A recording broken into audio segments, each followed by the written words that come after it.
Hey everybody, here we are at halftime. Score TCU 6, Kansas State 10. It's been an ugly, wet, cold first half, Sean. Yeah, it really has. Passing game hasn't been going well for either team. In fact, Kansas State only has completed 3 passes in the half, but that really hasn't slowed them down because they are absolutely killing the TCU defense on the ground. Oh, no kidding about it. I mean, Jesse Ertz, our quarterback, has had 10 carries for 97 yards for a 9.5 average per carry. Justin Silman, 5 carries, 64 yards, a whopping 12.8 yards per carry average. By contrast, Kyle Hicks, our leading rusher, 11 carries for 50 yards, 3.9 yards.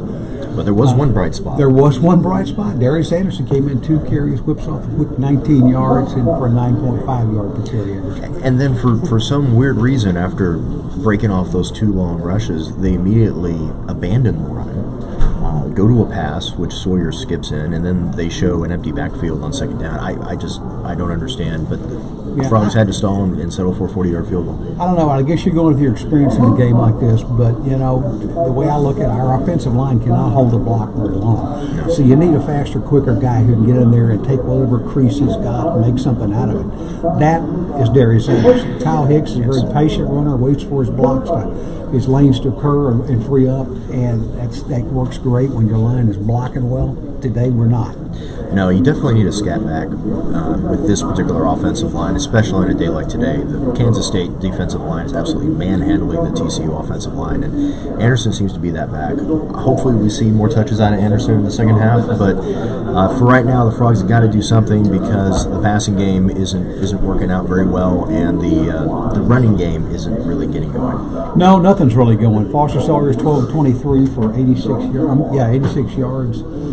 He's been sacked twice. Receiving, we've had a lot of drop balls today, and then a lot of poorly thrown balls. He seems to have a tendency to, like Kenny Hill at times, throw a ball at a receiver's feet and bounce it. Well, let's be fair. The conditions out here aren't exactly ideal for passing the ball. Both quarterbacks have dealt with a lot of water on the ball. Mm-hmm. Even though it's not raining hard out here, the ball is wet, is slippery, and it has seemed to affect things. In fact, we've seen both quarterbacks fumble, or at least the Kansas State fumble was called an incomplete pass, but both quarterbacks have lost the ball today. We've had one ball dropped by the Kansas State running back that led to the turnover that led to the TCU field goal at the end of the first half. But overall, you know, there's no excuse. I mean, the passing game has got to get better. The receivers have got to be able to grab and hold on to the ball, and the blocking has got to get better in front. Yeah, and our enthusiasm, our crowd needs to get better. Sean, why don't you turn that around?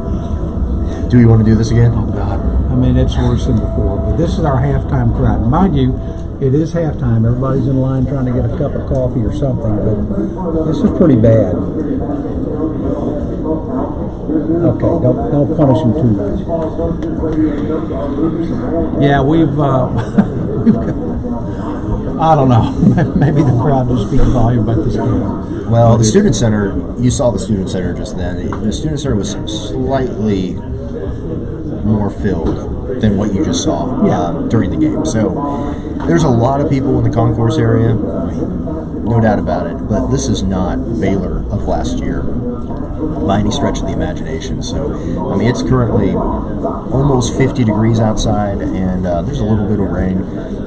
The wind really isn't really blowing. The flags aren't moving at all. So I don't know what the situation out here is for the fan base, but they have not shown up here today for senior day. No, I harken back to the Baylor game last year. We had a packed house, and the conditions were 100% worse than they are. Oh, yeah.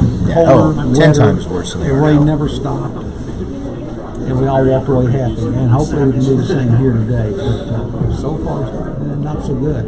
Well, if anybody told us at the beginning of the week that we'd be holding Kansas State to a 4-point game at halftime without Kenny Hill, without Lewis on defense, I think we would have taken that. Yeah, and that's Kenny Hill. Foster Sawyer starting is a little bit of a surprise today. I kind of fully expected. Well, they announced in the stadium Hill was going to start today, and then Sawyer comes out and takes the first snap. So yeah, so maybe he'll come into the second half. He was down on the sidelines warming up a little bit from time to time. So yeah, he was taking snaps with both teams, but we've heard conflicting stories as to whether or not he practiced this week. So I don't know. I'm not going to hold out hope that we'll see Kenny Hill in the second half, but it'll probably be Foster Sawyer the rest of the way. Could be. We'll see. Yeah, we'll see. Second half about to start. Let's go get them. Go get them. Go Frogs. Stay dry.